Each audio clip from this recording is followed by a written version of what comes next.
Assalamu alaikum and hi friends, welcome to Chellam tips. Friends, இன்னைக்கு வீடியோவில் நிறைய friends request பண்ணியிருந்தீங்க டைலரிங் வீடியோ போட சொல்லிட்டு. ஸோ உங்களுக்கு யூஸ்ஃபுல்லான ஒரு டைலரிங் வீடியோ தான் இன்றைக்கி நம்ம பார்க்க போகிறோம். ஸோ அதுக்கு பார்த்தீங்கன்னா வேஸ்ட்டான கிளாத் எடுத்து வச்சுருக்கேன். 5 இன்ச்சு அகலம் 7.5 இன்ச் உயரம் இருக்கா மாதிரி 2 கிளாத் கட் பண்ணி எடுத்துக்கோங்க. அடுத்து பார்த்தீங்கன்னா 5 இன்ச் அகலம் 6.5 இன்ச் உயரம் இருக்கா மாதிரி 2 பீஸ் கட் பண்ணி எடுத்துக்கோங்க. மொத்தத்தில் பார்த்தீங்கன்னா 4 பீஸ் இருக்கணும். இந்த மாதிரி நல்ல காட்டன் கிளாத்தாக இருந்துச்சுன்னா ரொம்ப நல்லாயிருக்கும். அடுத்து பார்த்தீங்கன்னா வேஸ்ட்டான கிளாத், அதாவது குட்டி குட்டியாக நம்ம கட் பண்ணி போட்டது எல்லாமே இருக்கும் இல்லையா, ஸோ அது போல் இருந்துச்சுன்னா எடுத்துகிட்டு இந்த மாதிரி உள்ளுக்குள்ளே ஒரு 4 லேயர் போல் இந்த மாதிரி உள்ளுக்குள்ளே வந்துட்டு போட்டுக்கோங்க. குட்டி குட்டி கிளாத்தாக இருக்குது பாருங்கள், நான் அரேஞ்ச் பண்ணுற மாதிரி அரேஞ்ச் பண்ணிக்கோங்க. அப்படி இல்லை உங்ககிட்ட வந்துட்டு நல்ல திக்கான காட்டன் கிளாத் வேஸ்ட் கிளாத் ஏதாவது இருந்துச்சுன்னா நம்ம ஃபஸ்ட்டு கட் பண்ணோம் இல்லையா, அந்த கிளாத் சைஸ்லேயே பார்த்தீங்கன்னா ஒரு 4 பீஸ் போல் கட் பண்ணி வச்சுக்கோங்க. அப்போது வந்து நல்லா திக்காக இருக்கும். நல்லா திக்கான கிளாத்தை உள்ளுக்குள்ளே வச்சிங்கன்னா உங்களுக்கு வந்து கைகள் வந்து சுடாமல் இருக்கும். ஸோ இப்போ வந்துட்டு ஒரு 4-5 லேயர் போல் நான் வந்துட்டு அழகாக அடுக்கிட்டேன். அடுக்குனதுக்கப்புறம் என்ன பண்ண போகிறேன்னா இன்னொரு பீஸ் இருக்கு இல்லையா, அதை வந்துட்டு இது மேலே போட்டுட்டு ஸோ வந்து 4 பக்கமும் நல்லா பின் பண்ணிக்கோங்க. அப்போ வந்து உள்ளுக்குள்ளே இருக்கிற கிளாத் வந்து உங்களுக்கு நகராமல் இருக்கும். இந்த மாதிரி தைக்கும்போது நமக்கு நிறைய வேஸ்ட் கிளாத்தையும் நம்ம உள்ளே வச்சு தைக்கும்போது நல்லா திக்காகவும் இருக்கும். அது போல் வந்து நிறைய கிளாத் வேஸ்ட் பண்ணாத மாதிரியும் இருக்கும். ஸோ அடுத்து என்ன பண்ண போகிறோம் அப்படின்னாக்கா, நம்ம இன்னொரு 2 பீஸ் கட் பண்ணி வச்சுருந்தோம் இல்லையா, அதில் வந்துட்டு இந்த மாதிரி மடிச்சுக்கிட்டு நாச் பண்ணிக்கோங்க மிடில். அடுத்து பார்த்திங்கன்னா நம்ம அதில் எப்படி அடுக்கணுமோ அதே மாதிரி இதில் ஒரு 4 லேயர் போல் ஸோ இந்த ஒரு சைடில் மட்டும் இந்த மாதிரி அடுக்கிக்கோங்க. இந்த மாதிரி குட்டி குட்டி பீஸ் எல்லாமே நம்ம வந்து யூஸ் பண்ண மாதிரியும் இருக்கும், யூஸ்ஃபுல்லானது ஒன்று ரெடி பண்ண மாதிரியும் இருக்கும். ஸோ ஓகேங்களா, நீங்களும் இது போல் ட்ரை பண்ணி பாருங்கள். இப்போ இதையுமே நல்லா பின் பண்ணிக்கிட்டாச்சு. அது போலவே இன்னொரு பீஸையுமே ரெடி பண்ணியாச்சு, அவ்வளோதான். இப்போ பார்த்தீங்கன்னா நம்ம வந்து தையல் போடணும். ஸோ அதை வந்து எப்படி தைக்க போகிறோம் அப்படிங்கிறது எல்லாமே பார்க்கலாம். அதுக்கு முன்னாடி ஓரங்கள் தைக்கிறதுக்கு 2.5 இன்ச்சு அகலம் இருக்கா மாதிரி ஸ்ட்ரைட்டான பீஸ் தான் கட் பண்ணி எடுத்திருக்கேன். ஸோ இதை வந்து ஓரங்கள் தைக்கிறதுக்கு ஸோ இதை நம்ம வச்சுக்கலாம். இப்போ நம்ம பின் பண்ணி வச்சோம் இல்லையா மெயினான பீஸ் ஒன்று, அதுதான் இப்போ நம்ம தைக்க போகிறோம். ஸோ 4 ஓரங்களையுமே தைச்சிக்கலாம். ஒரு 1/4 இன்ச்சு உள்ளுக்குள்ளே இந்த மாதிரி தையல் போடுங்க.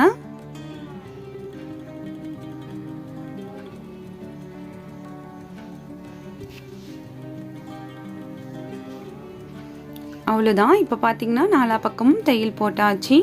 அடுத்து பார்த்தீங்கன்னா உள்ளுக்குள்ளே வந்து நம்ம குட்டி குட்டி பீஸ் எல்லாமே வச்சுருக்கோம். அதனால் இந்த மாதிரி நம்ம உள்ளுக்குள்ளே தையல் போட்டே ஆகணும். இது போல் தையல் போடுறதுனால இன்னொரு ப்ளஸ் என்னன்னு பார்த்தீங்கன்னா நல்ல க்ரிப் இருக்கும் நம்ம பிடிக்கிறதுக்கு எல்லாத்துக்குமே. ஸோ அதனால் உள்ளுக்குள்ளே இந்த மாதிரி தையல் போட்டுக்கோங்க. இப்போ உள்ளுக்குள்ளே கொடுத்துருக்க அந்த கிளாத் எல்லாமே ஒன்று கூட நகராது, நம்ம துவைச்சி கூட யூஸ் பண்ணலாம். அப்போ உள்ளுக்குள்ளே இருக்கிற கிளாத்துமே அப்படியே இருக்கும். இப்போ அடுத்தது நம்ம இந்த பீஸ் எல்லாமே தையல் போட்டுக்கலாம். சேம் அதே மாதிரி தான் 4 பக்கமும் தையல் போட்டுக்கோங்க.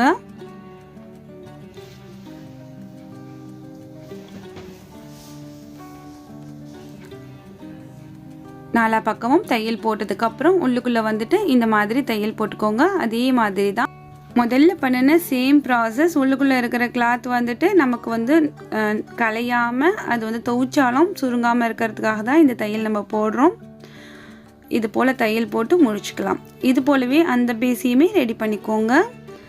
அந்த பீஸையுமே ரெடி பண்ணியாச்சு. ரெடி பண்ணதுக்கப்புறம் இந்த மாதிரி வச்சு அரேஞ்ச் பண்ணிக்கோங்க. அந்த மெயின் பீஸுக்கு மேலே இந்த பீஸை 2மே இது போல் வச்சுக்கோங்க. இப்போ இந்த ரா ஓரங்களில் அப்படி நம்ம வந்து தையல் போட்டுக்கலாம். இப்போ நம்ம என்ன ரெடி பண்ணிகிட்டு இருக்கோம் அப்படிங்கிறத நீங்கள் கெஸ் பண்ணியிருப்பீங்கன்னு நினைக்கிறேன். நம்ம வந்து கிச்சனுக்கு ரொம்ப யூஸ்ஃபுல்லான பாட் ஹோல்டர் தான் ரெடி பண்ணிகிட்டு இருக்கோம். ஸோ இதுக்கு முன்னாடியே நம்ம சேனலில் நிறைய வீடியோஸ் இந்த மாதிரி யூஸ்ஃபுல்லான பாட் ஹோல்டர் வீடியோஸ் அப்லோட் பண்ணியிருக்கோம். ஸோ அதுக்கு எல்லாமே உங்ககிட்ட இருந்து நிறைய வரவேற்பு கிடைச்சது. ஸோ ரொம்ப ஹாப்பி. அதுபோல் இந்த வீடியோவும் உங்களுக்கு யூஸ்ஃபுல்லாக இருக்கும் அப்படின்ட்டு நான் நம்புகிறேன். கண்டிப்பாக ட்ரை பண்ணி பாருங்கள்.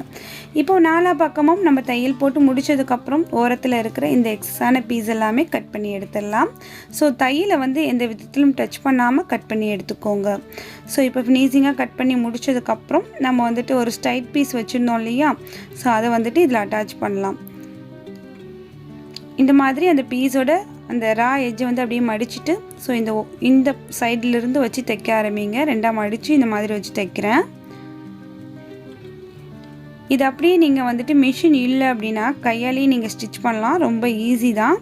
இல்லை எங்களுக்கு கையால் ஸ்டிச் பண்ணி நீங்கள் தனியாக ஒரு வீடியோ போடுங்க அப்படின்னாலுமே கமெண்ட்டில் வந்து சொல்லுங்கள், நான் அது போல் வீடியோஸ் போடுறதுக்குமே ட்ரை பண்ணுறேன். இப்போது நீங்கள் இந்த வீடியோ பார்க்கல நான் எப்படி தைச்சிட்ருக்கேன் அப்படிங்கிறது எல்லாமே உங்களுக்கு புரியும்னு நினைக்கிறேன். ஸோ இது போல் நம்ம வந்துட்டு எந்த இடத்துல ஆரம்பித்தோமோ அந்த இடத்துல வரைக்கும் தைச்சிட்டு வந்து முடிச்சுக்கலாம்.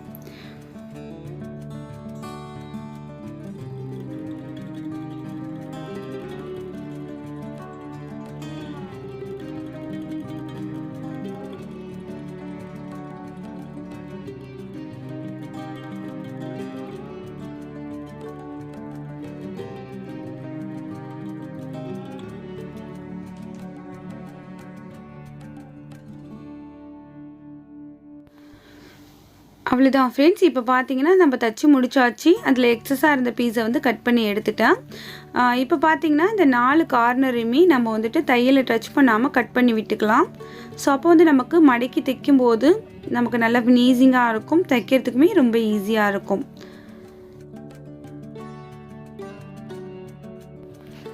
அடுத்து பார்த்தீங்கன்னா ஸோ இந்த மாதிரி நம்ம அப்படியே மடிச்சுட்டு பின் பண்ணிவிட்டு தைச்சோம் அப்படின்னாக்கா நல்லா ஃபினிஷிங்காக இருக்கும்.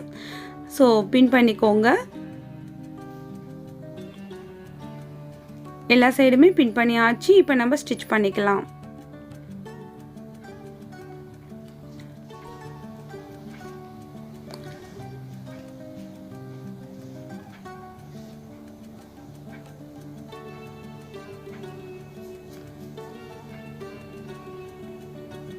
இது போலவே நம்ம வந்து ஃபுல்லாக தச்சுக்கலாம் ஃப்ரெண்ட்ஸ்.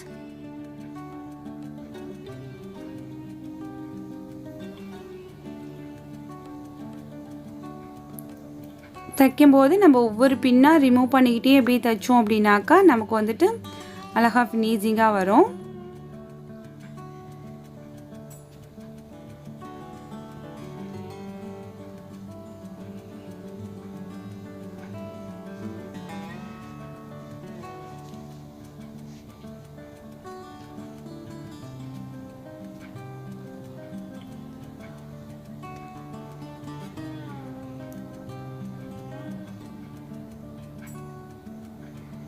அவ்வளோதான் ஃப்ரெண்ட்ஸ். இப்போ பார்த்தீங்கன்னா தைச்சாச்சு.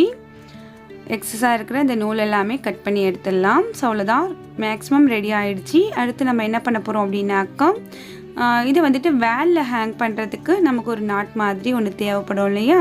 ஸோ அதுதான் இப்போ நம்ம ரெடி பண்ண போகிறோம். அதுக்கு வந்து ஒரு நாடா மாதிரி தைச்சிட்டு ஸோ அதை வந்து இந்த மாதிரி இந்த மிடில் வச்சு அட்டாச் பண்ணுங்கள். ஸோ இது போல் அப்படியே ஒரு மடக்கு மடக்கிட்டு அந்த ரா பீஸ் எல்லாமே உள்ளுக்குள்ளே போகிற மாதிரி ஒரு மடக்கு மடக்கி வச்சு நீங்கள் தையல் போட்டிங்க அப்படின்னாக்கா இந்த ரா பீஸ் எல்லாமே வெளில தெரியாது.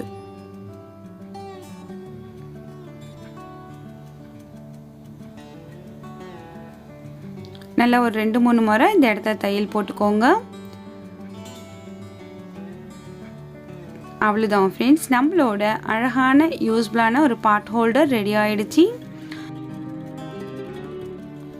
இன்றைக்கி பார்த்தீங்கன்னா வேஸ்ட்டான கிளாத்தை வந்து மோஸ்ட்லி வேஸ்ட்டான கிளாத்தை யூஸ் பண்ணி ரொம்பவே யூஸ்ஃபுல்லான ஒரு பாட் ஹோல்டர் ரெடி பண்ணியிருக்கோம். ஸோ கிச்சனுக்கு பார்த்தீங்கன்னா இந்த பாட் ஹோல்டர் ரொம்ப ரொம்ப யூஸ்ஃபுல்லாக இருக்கும். ஸோ இதுக்கு முன்னாடி வீடியோஸ்லையுமே நிறைய டிசைனில் நம்ம ரெடி பண்ணியிருக்கோம். ஸோ அந்த வீடியோலாம் பார்க்கல அப்படின்னாக்கா நம்ம சேனலில் இருக்குது. ஸோ போயிட்டு பாருங்கள், ரொம்ப யூஸ்ஃபுல்லாக இருக்கும்.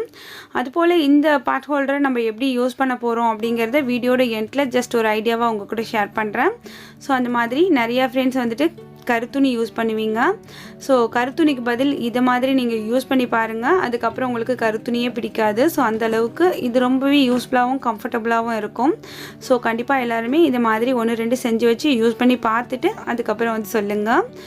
ஸோ எப்பவும் போல் இன்றைக்கி வீடியோ உங்களுக்கு பிடிச்சிருக்கும், யூஸ்ஃபுல்லாக இருந்திருக்கும் நம்புகிறேன். இன்றைக்கி வீடியோ உங்களுக்கு பிடிச்சிருந்துச்சுன்னா நிறைய ஷேர் பண்ணுங்கள். இந்த வீடியோ பற்றின கருத்துக்களை மறக்காமல் இந்த கமெண்ட் செக்ஷனில் சொல்லுங்கள். அது போல் லைக் பண்ணுங்கள்.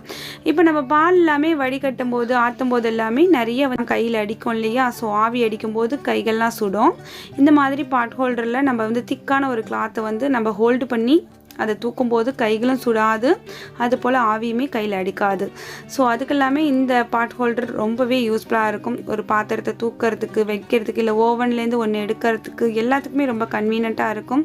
ஸோ கண்டிப்பாக எல்லாருமே ட்ரை பண்ணி பாருங்கள்.